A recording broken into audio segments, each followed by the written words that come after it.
Então, salve galera. Então, vou falar sobre um assunto aqui muito interessante na Bíblia que às vezes passa despercebido porque a gente passa muito tempo discutindo, às vezes, coisas desnecessárias sobre a Bíblia. Enquanto hoje eu estava pensando, na vida daquele ator, do De Volta para o Futuro, aquele ator jovem que tem uma doença, né? Que atrapalha todos os seus movimentos, né? Faz com que o seu corpo se movimente de forma distinta, né, do cérebro, sem vontade, né? Sem vontade própria. Então você vê um jovem com uma doença e às vezes por trás de uma situação dessa, não estou dizendo que é essa situação, mas pode haver um espírito de enfermidade atuando ali. Olha o que Jesus traz para nós como revelação, né? Ele, em Lucas, no capítulo 13, versículo 10, diz que Jesus ensinava no sábado em uma sinagoga, né, que é a igreja judaica. E eis que estava ali uma mulher que tinha um espírito de enfermidade havia já 18 anos e andava curvada, e não podia de modo algum endireitar-se. Então, o texto literalmente está falando que havia dentro daquela igreja uma mulher que estava corcunda. Com certeza ela não entendia a causa daquela curvatura na coluna dela. E ela não sabia que por trás daquilo ali havia um espírito de enfermidade. E Jesus vem revelar isso porque Jesus é mediador de um melhor conserto baseado em melhores promessas. Então ele veio trazer essa informação porque também nós temos autoridade no nome dele, né? Ele diz: esses sinais seguirão os que creem, em meu nome expulsarão demônios.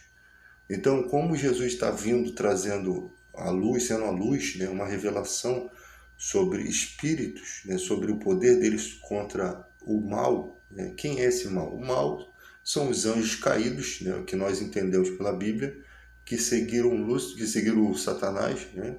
E Jesus disse: eu via Satanás cair do céu como relâmpago. Jesus nos traz revelações de uma batalha, né? E fala também, né, dos anjos que não guardaram, que Deus condenou os anjos que não guardaram a sua forma original. Então temos textos aí que apoiam essa ideia. E que Jesus chama os espíritos de espírito imundo, né? Porque possivelmente eles não têm nome, eles perderam as suas características de anjo. Quando Jesus pergunta qual é o seu nome, meu nome é Legião porque somos muitos. Ele não conseguia identificar o próprio nome, você não tem nomes de demônios na Bíblia. E aqui nós temos um caso que eu nunca tinha visto, que a gente nunca tinha visto na Bíblia, a não ser nesse relato, apesar de termos outros, né? Aquele espírito que causava mudez e surdez no jovem, que Jesus falou: desde quando acontece isso, né, para o pai da criança? E o pai disse: desde a infância, e muitas vezes joga na água e no fogo para o matar. O demônio fazia com que a criança tivesse tendência suicida. E Jesus explicou que aquele tipo de demônio, aquela casta, só sai com jejum e oração. Tem que, apesar de a pessoa ter fé no nome de Jesus, ela tem que ter uma espécie de consagração, porque eu acredito que aquele mal vai tentar atacar de novo. Nós sabemos que os espíritos ruins, os demônios, eles não vivem bem fora de um corpo.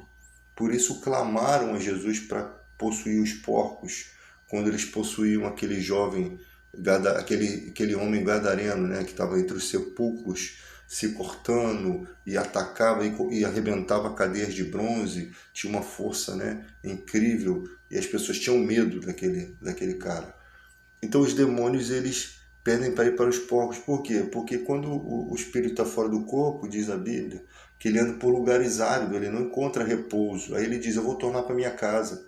Voltando, acha varrida, vazia e ornamentada. E voltando, o estado daquele homem se torna pior do que o primeiro, né? Porque ele volta com 7 espíritos piores. Então tirou ele, se a pessoa não tiver a presença de Deus ali, é o que nós acreditamos, a presença do Espírito Santo, para não deixar ele voltar, né? Ele acredita que o ser humano é sua casa, porque não tem proteção espiritual. Então esse demônio volta com 7 espíritos piores para poder possuir de vez, para não ser mais expulso, para poder fazer uma força, uma resistência. Então É assim que age o mal. Então nós temos aqui uma mulher que ela está na igreja, uma pessoa boa, uma pessoa que estava ali servindo a Deus, uma pessoa que estava ali com compromisso, né? E ela talvez não entendesse o motivo de Deus ter feito ela corcunda. A Bíblia não diz quando ela começou a ficar corcunda, mas com todo esse sofrimento ela estava ali na igreja. Então Jesus vai trazer uma revelação dentro daquela igreja, que é muito importante estar na igreja. Vai trazer uma revelação. Aquela mulher não fazia ideia de que Jesus iria libertá-la naquele dia. E hoje, quando você ouve essa mensagem, talvez você não faça ideia de que Jesus quer te libertar, porque ele deu autoridade no nome dele, porque ele ainda está vivo, ele vive através do nome dele. O nome dele traz existência. Então, hoje em dia, se uma pessoa tomar posse desse nome, né, aqui o próprio Jesus, né, a gente tem um nome ali, o próprio Jesus a liberta. Não diz aqui como, aqui ó, vendo-a, chamou a si e disse, mulher, está livre da sua enfermidade. Ou seja, ele nem chegou a expulsar o demônio, ele simplesmente falou assim, a partir de hoje acabou. O espírito de enfermidade teve que meter o pé. Ele nem sequer, porque ele é o nome, porque ele é o próprio Jesus, entendeu? Se ele fala assim, tá livre, tá livre. Olha, é uma maneira de Jesus conduzir a situação de totalmente diferente das outras, que ele impõe as mãos, que aqui ele está simplesmente mostrando a autoridade dele. Mulher, está livre da tua enfermidade. O demônio estava lá, empurrou nas costas, olhou assim, rapaz, agora não posso fazer mais nada, sai fora. E sai fora. Os próprios demônios vinham através das pessoas, se ajoelhava, né? Você é o Filho de Deus, você é o Santo de Deus, Jesus, cala a boca. Sempre alegando afirmações de que conhecia Jesus, né?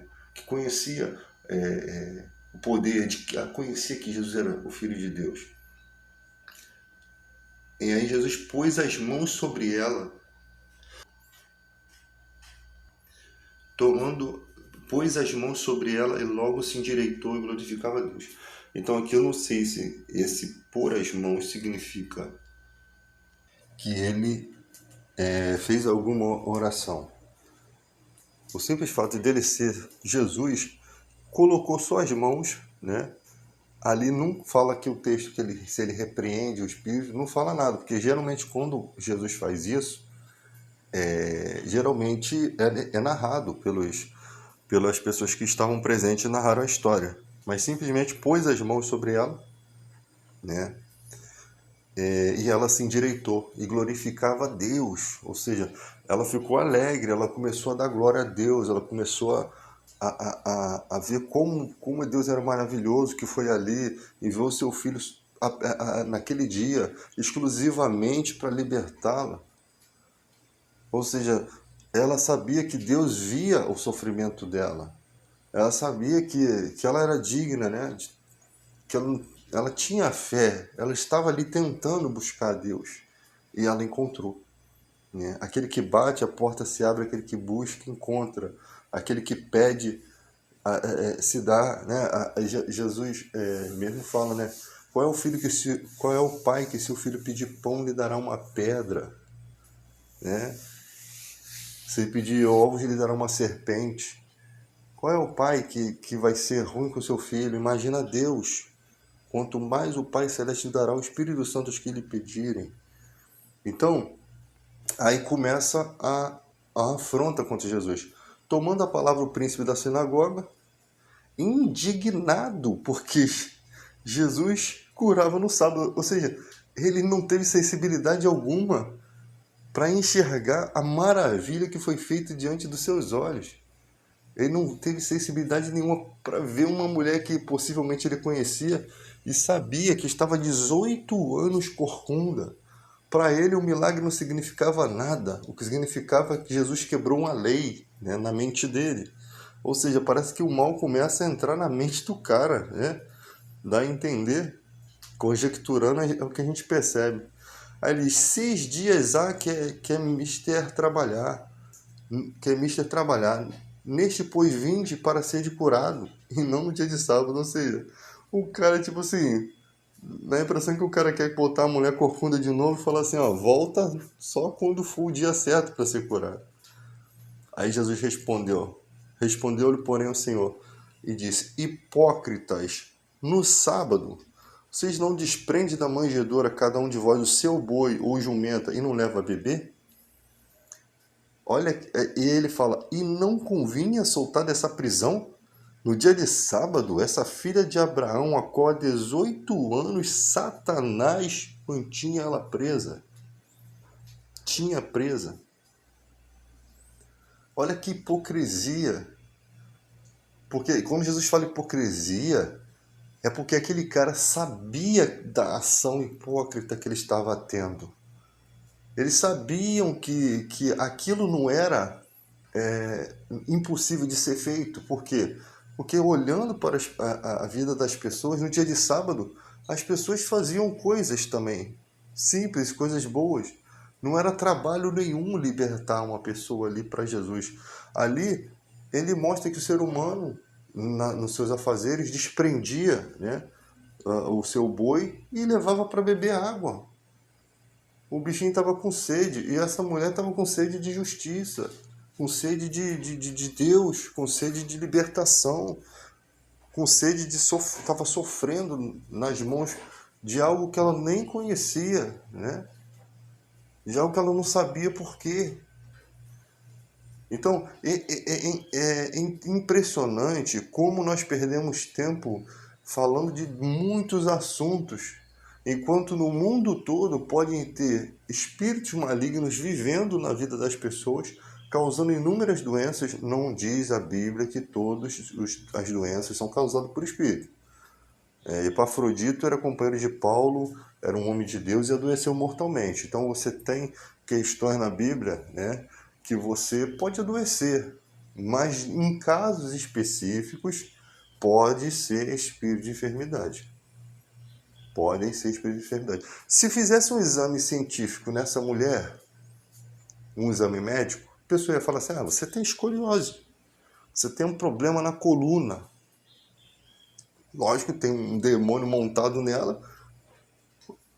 Então, você vê o mal atuando no meio físico, né? Ele não incorpora numa garrafa térmica e explode, não. Ele incorpora em seres humanos. E mesmo que a pessoa seja uma pessoa boa, é isso que o texto está falando, mesmo que a pessoa seja uma pessoa que esteja na igreja buscando a Deus, pelo fato de não conhecer o poder do nome de Jesus, pelo fato de não dar significância a esse nome, pelo fato de não entender que foi para a liberdade que Cristo nos libertou, pelo fato de não entender que pode tomar posse desse nome. Jesus diversas vezes falou do poder da fé. Tudo é possível àquele que crê. Se tu podes crer, tudo é possível naquele que crê. O problema é que as pessoas não entendem que a forma de crer tem que estar baseada na vontade de Deus. Aqui nós vemos a vontade de Deus representada por Jesus. A vontade de Deus era que aquela mulher não vivesse mais encurvada. A vida toda foi assistida a vida dela pelos anjos, por todos os seres do céu, e visto o sofrimento daquela mulher. E ele está vendo o teu sofrimento também. E por 18 anos Jesus estava ali com sede de vingança contra aquele espírito maligno. Porque Deus nos ama. E ali Jesus vai lá, exclusivamente no dia que aquela mulher está, exclusivamente para fazer com que ela se alegre. Ele fala, tudo que eu faço é para que o Pai seja glorificado pelo Filho. Ali a mulher deu glória a Deus, ela não glorificou a Jesus. Nós temos texto em que Jesus é adorado, por exemplo, por Tomé, né? Quando ele vai tocar nas feridas lá, Deus meu, Senhor meu, Deus meu. Jesus não nega a adoração, porque ele é o Filho, mas tudo que ele faz é para que o Pai seja glorificado no Filho. Então ele fala, o Pai trabalha até hoje, eu também. Jesus continua trabalhando. Jesus é a cabeça da igreja. Ele continua fazendo essas coisas. E ele deixou essa autoridade. Só que, no mundo que nós vivemos hoje, há tanta corrupção, perversidade, pecado, avareza dentro das igrejas, que a gente não consegue mais levar uma palavra verdadeira, porque todo mundo já vê com preconceito. E aí você tem pessoas que agora vêm com uma nova tradução e aí ocultam essas informações, alegando que está mal traduzido. Isso não está mal traduzido. É um melhor, Jesus é mediador de um melhor concerto baseado em melhores promessas. São melhores promessas. Em todo o tempo do Novo Testamento, Jesus falou de libertação. Em todos os momentos, teve pessoas possuídas por demônios que foram libertos. Eu não vou discutir com um cara que fala assim, eu não creio em demônio. Pô, parabéns. Você não crê porque Deus não te concedeu o direito a crer. Jesus foi enfático em dizer, ninguém vem a mim se o Pai não o trouxer. Ou seja, se alguém diz assim, eu sou ateu, é porque o Pai ainda não trouxe até Jesus, não iluminou a sua vida. Você está certo quanto às suas convicções. Só que existe, através do poder da pregação da palavra, essas informações que, se você aceitar no seu coração, você vai ver que, com o tempo, que o que está sendo pregado aqui é verdadeiro. Porque uma pregação, ela não cai por terra daqui a 10, 20, 100 anos. Ela é verdadeira. Ela se mantém verdade. As pessoas têm experiências de vidas que elas vão adquirindo através dessas informações. O que acontece é que Deus não fez muita satisfação de mostrar para o mundo a sua existência. Ele escolheu mostrar a sua existência através do Filho. Né? E aí um monte de confusão. Mas por que Deus fez o fruto no Jardim do Éden? Por que Deus não podia não ter feito? Por que Deus permitiu a humanidade chegar a esse ponto? O que eu entendo é que Deus faz as coisas boas e as coisas se transtornam. Né? Se você coloca uma pessoa no jardim e você coloca um fruto ali e você fala, de todo o jardim você pode comer, só não vai comer desse aqui. Nossa, é um esforço tão grande para você não comer daquele fruto, gente. E você falar que Deus é ruim, Deus deu a vida ao homem, soprou a vida no homem, fez uma mulher da costada do homem, que devia ser uma mulher linda.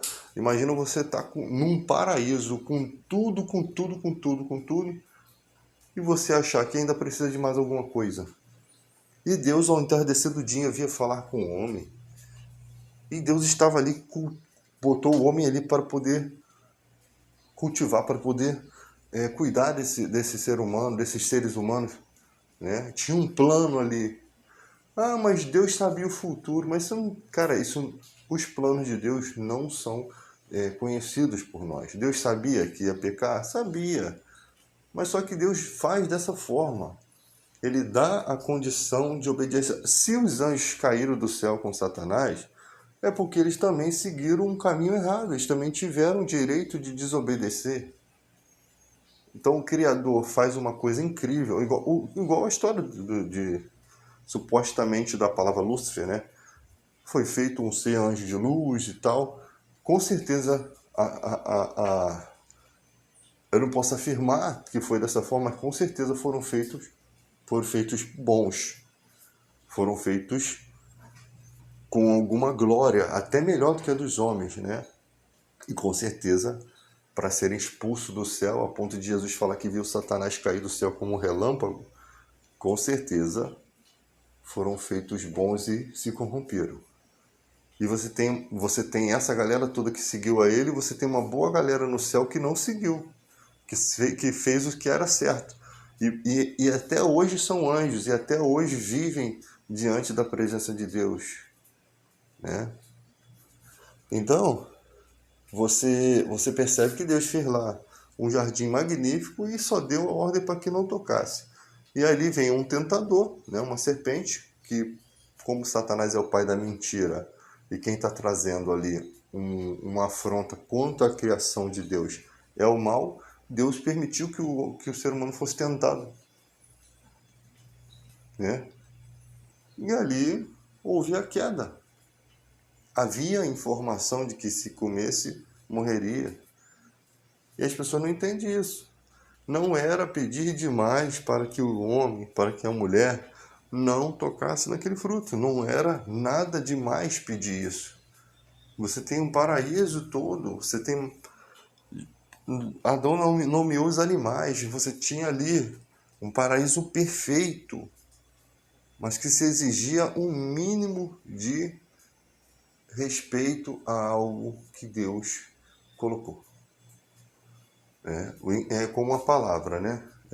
É igual quando Paulo teve a visão, foi arrebatado ao terceiro céu, viu coisas inefáveis que não era lícito ao homem dizer. As coisas que ele viu, e por conta disso, para que ele não se ensoberbecesse, quanto às revelações, foi posto nele um espinho na carne.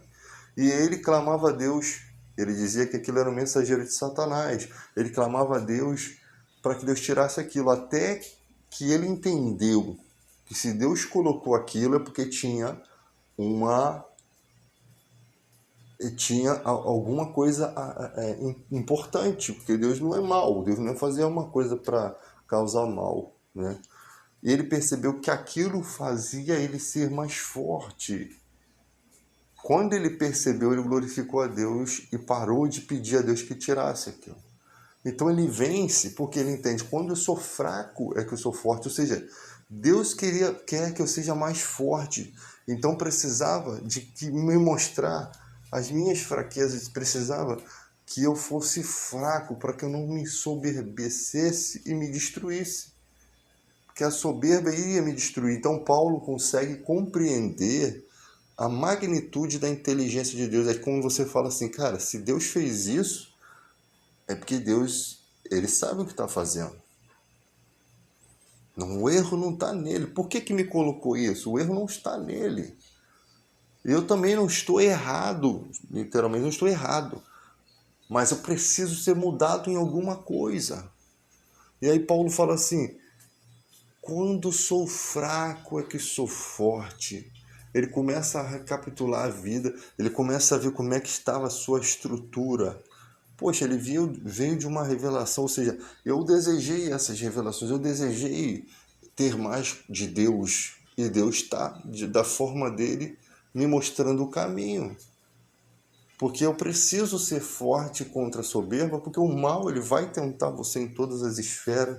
E é como se Deus falasse assim, filho, na dimensão espiritual que você está, tenha necessidade disso, porque você é humano. Você está chegando, eu quero te dar revelações, eu quero te mostrar coisas, mas você é humano. Jejum e oração somente não vai funcionar. Você está numa esfera em que o ser humano não consegue contra o mal. Então eu preciso estruturar você dessa forma para que você seja forte. É como se fosse isso. O texto é mais ou menos isso daí que você vai conseguindo observar. Então nós temos muitas coisas na Bíblia. Por exemplo, o cara está desempregado. Aí o cara lê lá, Jesus disse assim, não andeis ansiosos pelo que haveis de comer ou de beber. Os gentios desse mundo, ou seja, as pessoas que não têm compromisso com a fé, esses que se preocupam com essas coisas. Aí ele fala, veja as aves do céu. Olha para as aves do céu. Elas plantam, elas colhem, elas semeiam, elas colhem em celeiro. O passarinho tem uma geladeira para guardar as coisas, ele tem um celeiro para guardar as coisas. Ele precisa plantar para comer? Não. Vê as aves do céu, não plantam, não colhem, todavia o Pai as tem alimentado. O sistema desse mundo faz com que os alimentos alcancem aquele pássaro. Aí Jesus fala, não vale mais vocês do que os pássaros, homens de pouca fé. Ou seja, o passarinho acorda e sai pelo mundo e consegue o seu alimento. Jesus está dizendo literalmente que quer que nós tenhamos a mesma confiança de um pássaro, que não precisa se preocupar com os cuidados. Ele não acorda desesperado, será que vai ter alpiste ali naquele mato? Não, simplesmente ele vai e busca, ele vai caminhar pelo ar, né? E ele consegue o alimento. Então, Jesus está falando que vai cuidar de você. Se você pega essa palavra, desempregado, e fala assim, não estou manipulando a sua ideia, não, isso é fé. Você fala assim, eu estou desempregado. Deus sabe que você está desempregado? Sim. Deus sabe que você está passando necessidade? Sim. Deus vai cuidar de você? Não. Lógico que sim. Quando você adquirir a fé, você vai na porta de emprego, pô, eu tenho fé, mas está dando errado. A fé sofre resistência. Jesus fala assim, veja as flores do campo, que hoje ela nasce linda, Deus as veste com uma perfeição. As flores, né, a orquídea, né, olha a beleza daquilo. Para amanhã o sol vir e matar, né? Tipo assim, a beleza vestida por às vezes uma tarde, que vai vir o sol e vai detonar aquela planta. Então, ele está falando de vestimenta. Se Deus veste assim as flores do campo, não vai vestir vocês. Vestiu Israel no deserto durante 40 anos, a roupa deles não se consumiram. Então Jesus está achando, se tu podes crer, tudo é possível que crer. Você está crendo da forma certa, da forma que Jesus está mostrando. Você está crendo da maneira certa, por isso que vai dar certo. Você está acreditando da forma que a Bíblia ensina como é. Lembra dos 10 leprosos? Senhor, que ajuda-nos. Aí Jesus fala assim, vai mostrar-se ao sacerdote. Pô, você só ia ao sacerdote quando você tinha lepra, quando a lepra começava a ficar branca e você já tinha cura, já estava mostrando sinais de cura. Porque você conhecia, na época, que quando a lepra modificava, né, ficava branca, aí a pessoa ia ao sacerdote, que ele vinha, saía do templo lá e fazia um exame para ver mesmo, observava e via que a lepra estava curada. E aí expedia um documento que você podia ser autorizado a voltar à sociedade, né? Mas olha o que Jesus faz. Vai mostrar ao sacerdote. Cara, eles pegam essa palavra. Naquele momento, você não sabe se houve discussão entre eles. Pode ter tido um momento de falta de fé. Mas a palavra está ali. Ela é eterna. A palavra foi dada. Vai mostrar ao sacerdote. Cara, quando eles começam a determinar, cara, será que isso está errado? Imagina, eu estou conjecturando, como é que a gente vai se mostrar ao sacerdote? Nós não estamos curados, nós não podemos chegar lá assim e querer se mostrar ao sacerdote, vai ser perda de tempo. Possivelmente era um lugar longe, né? Caraca, mas ele mandou, a gente está curando todo mundo, ele falou pra gente ir, então vamos. Tem alguma coisa nesse mistério aí, então vamos. E eles começam a caminhar. Quando eles começam a caminhar, eles começam a perceber que a lepra começa a curar. E aí, naquele exato momento que eles determinaram, porque você entende que foi exatamente instantâneo, que eles conseguem voltar para Jesus. Eles tinham possibilidade, mas só um volta. Os outros devem se apressar para ir pegar essa documentação. E um diz assim, eu estou curado, eu tenho que agradecer esse homem, volta para agradecer. Ou seja, ele não se desesperou porque ele já estava curado. É lógico que havia muita coisa em jogo naquela história, né? Havia muita coisa em jogo. Por exemplo, quanto a família desse cara que não era leprosa, que ficou vivendo a vida toda longe dele, está com saudade. Ele era estrangeiro, quando Jesus fala, ele ainda é estrangeiro. Só veio um glorificar Deus pela cura, e esse é estrangeiro, ou seja, o cara ia ter morava mais distante. O trabalho que ele ia ter para chegar lá, para visitar os seus parentes, para as pessoas se alegrarem vendo que ele estava curado, né? Seria um trabalho maior do que aquela pessoa da própria nação. Imagina, e você tem coisas para resolver. Você tem pessoas que você ama que ficaram leprosas, porque essas pessoas moravam juntas em uma sociedade. Elas viviam juntas, elas tinham que se cuidar. Então, possivelmente a pessoa tinha uma nova família, novas esposas, novos filhos, não sei, novos amigos, com certeza, que ele precisava levar essa novidade. Então ele precisava também saber de Jesus. Aí Jesus falou, a tua fé te salvou, cara, a tua fé. Aí um dia o cara chega lá naquele lugar onde tem pessoas que ele ama. Ó, eu encontrei um cara chamado Jesus e ele falou para mim me mostrar o sacerdote. Será que dá certo? Vamos lá todo mundo se mostrar o sacerdote pela fé nesse cara. aquela palavra, vamos supor que aquela palavra fica suspensa no ar e todo mundo entre naquilo, porque muita gente, quando viu que as vestes de Jesus curavam, as pessoas se lançavam para tocar nele. Não foi só a mulher do fluxo. Não se sabe se essa mulher do fluxo tocou depois de um primeiro evento ou se ela foi o primeiro evento. Mas tem outros textos na Bíblia que pessoas se lançavam. Na época de Pedro, as pessoas se lançavam para que a sombra de Pedro curasse essas pessoas. E a sombra curava. Elas aplicavam a fé, né, na esperança daquele que Pedro prega. Né? E a sombra, onde passava, a sombra de Pedro curava. Se eu não me engano, é isso mesmo. No texto é a sombra de Pedro ou de Jesus, mas acho que era de Pedro mesmo. E Pedro, entrando no templo, né, com os sinais que seguirão os que creem, vê um homem ali na porta pedindo esmola.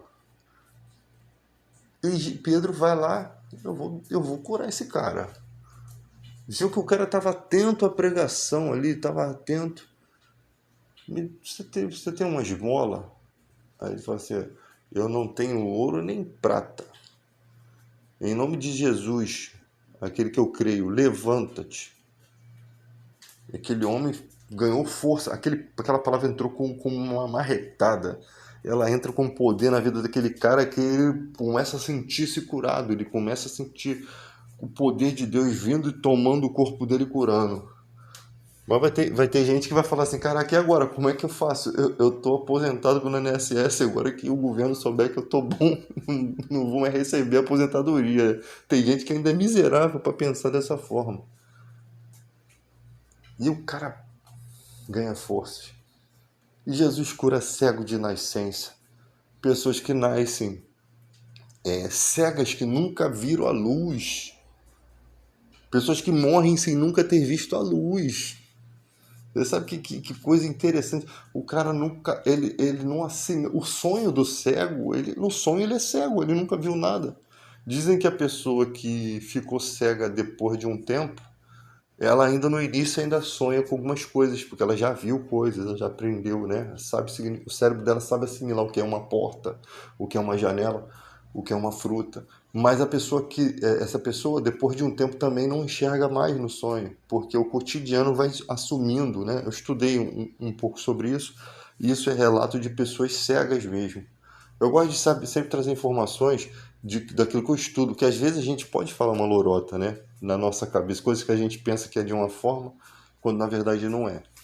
Então, você vê um cego de nascença, ou seja, alguém que a ciência não podia fazer nada por ela.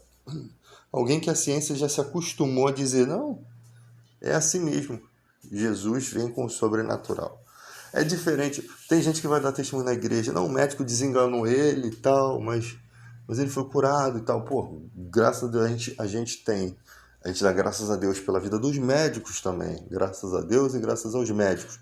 Mas no caso das curas de Cristo, não tem como você dar graças a Deus aos médicos.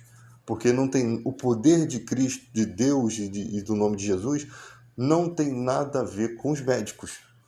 O que tinha a ver com os médicos a cura dessa mulher encurvada? O que tinha a ver com os médicos a cura dos 10 leprosos? A cura do cego de nascença? Não tem nada a ver com os médicos. Ele não divide sua glória, percebe?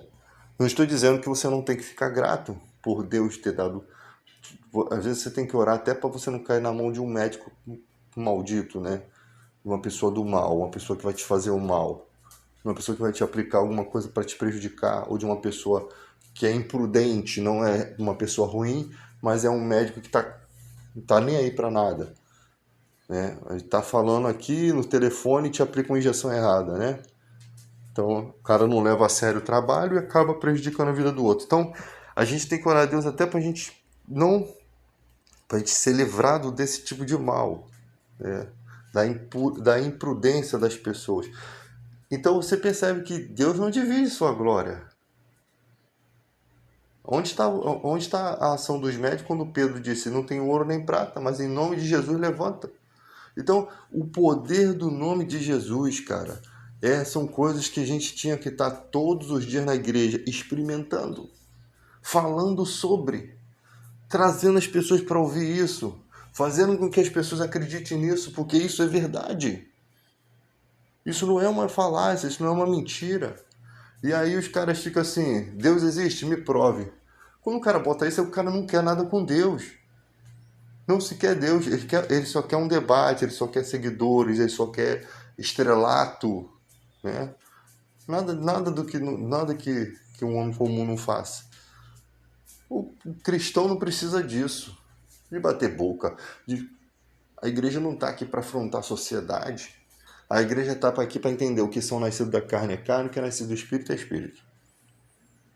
Não tem, um é oposto ao outro. Não adianta você querer brigar com a pessoa que está vivendo na carne se ela não quer a vida do espírito. Não adianta, cada qual se inclina para uma direção oposta. O que adianta? A pregação da palavra, o poder da pregação. O diabo não quer que você pregue. Fale da história de Zaqueu, fale da história de Nicodemos, fale de qualquer história que está dentro dessa Bíblia, da mulher do fluxo. Continue, porque as pessoas parecem que enjoam de falar, porque são tanto tempo que está se falando isso. Mas tem países aí que a justiça de Deus não chega, pessoas que passam fome, pessoas que são oprimidas por um sistema, que precisam de pessoas que assumam aquela fala, que assumam aquela pregação. É como se você estivesse colocando ali, ó, e jogando poder para a sociedade. Isaías 55:11, a palavra de Deus nunca volta vazia. Ela é como ela é como a chuva que não volta para as nuvens do céu sem antes regar a terra. Primeiro ela faz o que o poder de Deus designa e depois ela cumpre o seu papel. Depois, né? É como a chuva do céu. Ela não volta para o céu sem antes regar a terra. Ela não volta para Deus sem antes ter uma eficiência, uma eficácia. Os textos bíblicos são muito simples. Para quem realmente tem compromisso com Deus, é muito simples. Agora, eu não preciso ficar aqui tentando forçar você a entender isso. Eu não preciso, sabe por que eu não preciso? Porque isso, tipo assim, é muito insubordinação. Tipo assim, eu estou aqui dedicando um tempo para trazer uma mensagem, e essa mensagem não sou eu, essa mensagem é a Bíblia. E eu ainda tenho que fazer algum esforço. Não, quem tem que se esforçar para conhecer a Deus é a pessoa que quer ouvir. Quem não quer ouvir, está perdendo. Está perdendo a vida no Espírito. Imagina você se converte aos 30 anos. Quando você se converte, você percebe, cara, se eu tivesse me convertido mais cedo, eu teria menos prejuízo na vida. Eu não teria casado mal. Eu não teria feito uma série de coisas que botou a minha vida em risco. Eu não teria uma série de consequências para a minha saúde, né? Que lá quando é jovem o cara quer fumar, quer farrear. Eu acabei com a minha saúde. Eu teria ter feito com aquele emprego bom. Eu não teria desperdiçado. Eu teria construído. Então, quando a Bíblia fala, o ladrão não vem senão a roubar, matar e destruir. Eu vim para que tenham vida e vida com abundância. Jesus faz um paradoxo com esse ladrão que as pessoas não entendem. O ladrão é o diabo. O ladrão das almas, o ladrão da saúde, o ladrão... Esse é o diabo, porque Jesus está fazendo um paradoxo entre esse ladrão e o fato... E ele não é um ladrão comum. É um ladrão que vem roubar, matar e destruir. E Jesus fala, eu não sou ladrão, sou bom pastor. Eu vim trazer vida e vida com abundância. Ou seja, a vida com abundância que Jesus quer trazer, aquele ladrão está roubando, aquele ladrão é o diabo. O que pode, é o valente que Jesus fala lá no texto. O valente guarda armado seus despojos.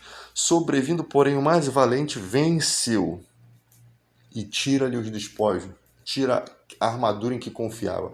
Ele está falando literalmente do diabo. Ele tem uma armadura, ele exerce poder. Tanto é que em Colossenses 1,13 diz, ele nos tirou do império das trevas, né? Deus nos tirou do império das trevas e nos transportou para o reino do Filho. Ou seja, onde nós fomos selados, Efésios 2,3, fomos selados pelo selo do Espírito Santo. Então Deus nos tirou do império das trevas, nos selou como propriedade exclusiva dele. Então a vida do cristão é totalmente diferente de uma vida de um não cristão. Porque o cristão tem o Espírito Santo que intercede por ele, que o guia na verdade, que o faz lembrar os textos bíblicos, né? Quando é interessante uma situação espiritual, ele tem força, porque ele tem um convívio com Deus, então ele tem força. Vê como o Espírito deu força a Davi para que ele destruísse o gigante. E ele já tinha lutado com um leão e um urso. Ele já tinha tido uma força descomunal, ele já tinha passado por um processo.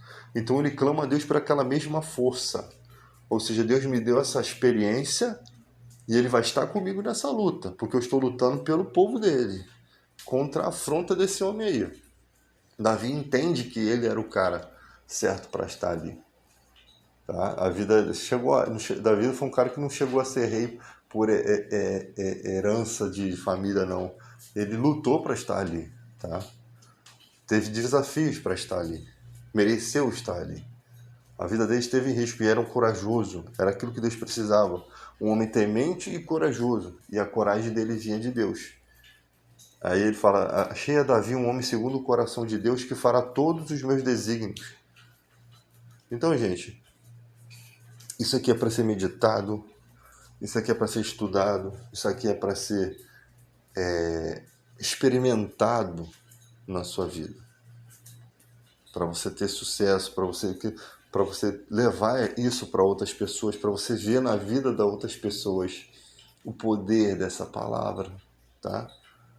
Porque tem inúmeras pessoas aí que não são nada hoje diante de Deus em questão espiritual, porque não receberam ainda.